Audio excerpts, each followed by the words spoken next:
Alright, welcome guys to the 2025 season. This is actually the first race of the weekend, and this is the C Superbike Expert and Novice race with WERA.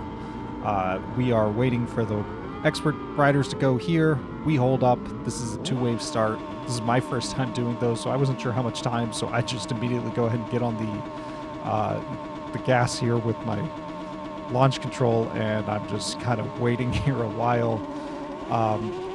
As far as starts go, compared to everyone else, it wasn't terrible. You do see me wheelie there, and we can talk about that for a second. So I had replaced the clutch on the bike, and I over-tightened the clutch cable, and I actually didn't realize this. It didn't really rear its head during practice, but it was slightly over-tight. And that caused it to, when you let the clutch out, the clutch isn't actually fully engaged. So I would let the clutch out, the lever, my hand would be off the lever, and then like a half second later it would actually go ahead and engage, and then it would, especially in the starts, it would just like kind of kick up on me. And then later on in the race, and I'll try to point it out and we'll see it, but you can hear the clutch actually slipping coming out of corners, and the RPMs will raise, but the bike's not really gaining that much additional speed there, and you'll kind of notice it. You can feel it.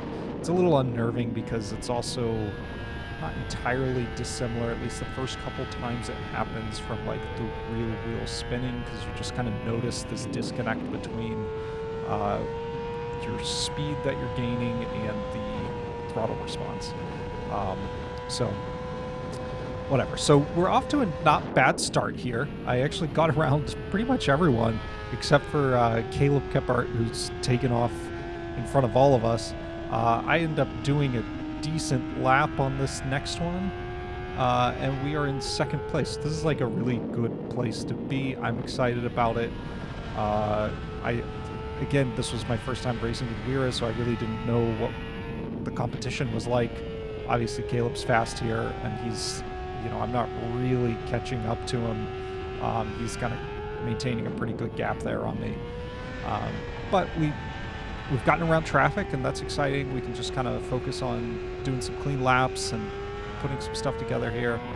And at this point, other than the start, I really hadn't noticed the clutch slipping yet, and I wasn't entirely sure that it was the clutch slipping, because I was like, oh, maybe I just messed up the start and like did something wrong.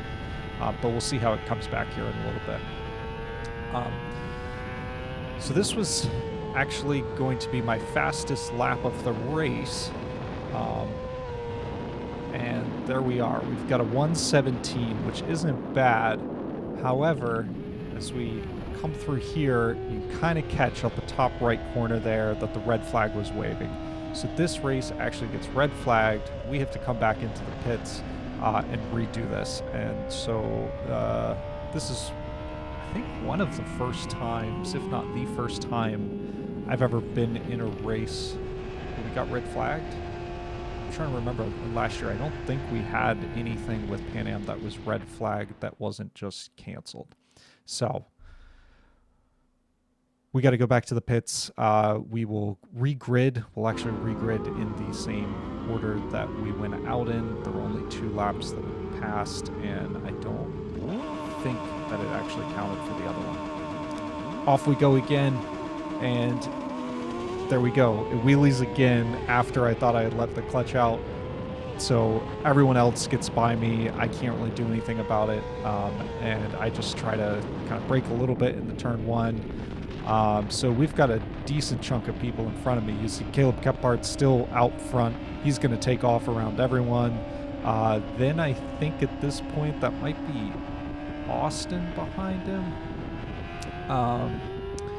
Right in front of me right now, this is going to be Keenan Cooper. He's actually got the same Alpine Star suit as me. I wonder if he got it on sale just like me. Cool suit though. Appreciate it. But we're going to be a little bit stuck behind traffic here, and I don't know if I should really say stuck, because honestly, like once, it almost seemed like once the clutch heated up, I couldn't really, it just wasn't engaging all the way. And so after that second start, I was like, oh, okay, like something is kind of really wrong here. And then kind of noticed, even once I was in gear, I just like wasn't able to put full power down out of the start. And then I think it's probably around turn 2 or so on this lap that you really start to hear it kind of winding up a little bit without the bike responding in the same way. So I'm going to set up turn 1 pass. I like that one. It's kind of a pass I'm familiar with, one I've done a lot before, so that's where I'm going to kind of go with my bread and butter there. There you can kind of see the RPMs jump up a little bit, but then actually come back down a little bit to catch the bike back up to speed. So then we've got Connor here on the pink bike here, and we're gonna kind of be behind him for a little bit. You can see he takes a little bit more of a traditional line through this corner, going out wide and then coming back in. I'm gonna think about it, but it's the first race of the day. I'm coming off of I gotta also remember that this is like my first time racing since I crashed, and this is like not even just the first weekend, but the very first race. So I'm a little bit wanting to make sure I get through this okay, and we've got a full weekend of racing in front of us, so like, let's not ruin anything here.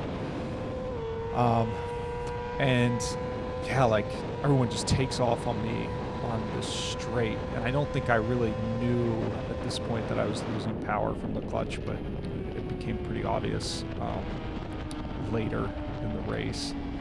I am very timid through 2. 2's where I crashed before. You can kind of hear the motor winding up again there. I'm very timid through 2. I gotta figure that out. Here we can see that Connor's gonna go around, I believe that was Caleb Grenard, if I'm saying that correctly. He got around him. I'm just going to try to follow him there, and I take a little bit tighter line through this corner than he was. You can see all the dust there. It was very windy this weekend.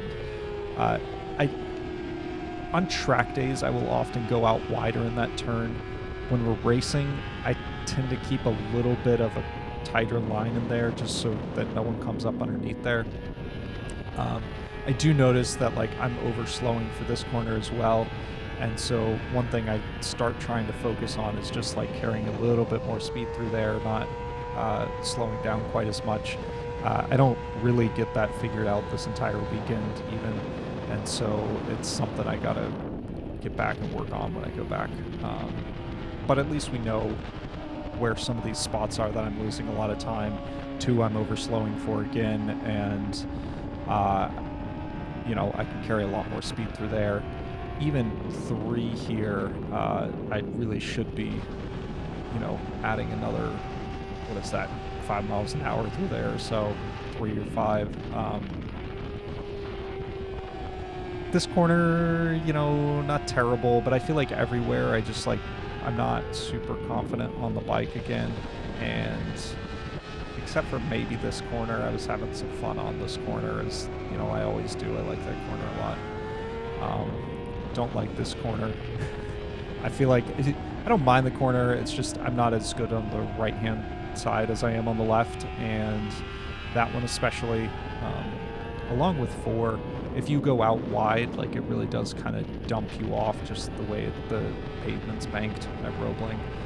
It kind of pushes you out a little bit wider, or at least it feels like it does. Maybe it's almost in my head. We can see all the boys up there, 3 wide. So that is, that's Andrew that I get past right there. And then we've got Austin and Connor, who just kind of snuck by Austin there. We're going to try to stick behind Austin here. And again, you hear that. I'm really struggling to come out of 2. 2's one where you're like, you've slowed down a good bit. I don't know if it's supposed to be, but for some reason, like especially after my lack of confidence, it's one of the slower corners at Roebling for me. I think this one really is probably supposed to be the slowest corner, I think. But 2, I'm having trouble keeping some speed through there. So then it ends up being hard acceleration out of it. And that's when you really notice that the clutch is slipping and kind of down on power. But again, we're just going to try to, we're starting to get a little bit more, not quite over slow for this turn here. But again, even into that shift, you're just feeling it. And at this point, the bike's fairly warmed up and hot, so the clutch really is slipping. This pass. So, I thought I was going to be fine, but the way our lines were converging, I really did not leave Austin enough time or room to be able to react to me coming up on the inside. And so what I ended up doing was just getting hard on the brakes and pulling out, because I thought I wasn't sure if he would have enough time to react, and I didn't want to ruin this weekend. Andrew gets by me. This is the last lap. I see he goes out a little bit wide and is offline a little bit there. So I'm going to try to sneak back up and get that position back. Sorry, Andrew. I had to. But it was fun racing. So this is the last lap. I knew that. So I was really trying to push and get that spot back since I messed up.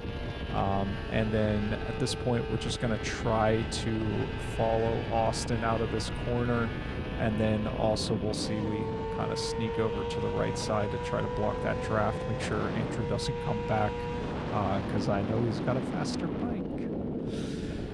We end up 4th in this race, so not terrible, not on the podium, not where we want to be, but for a very first race back, I wasn't upset.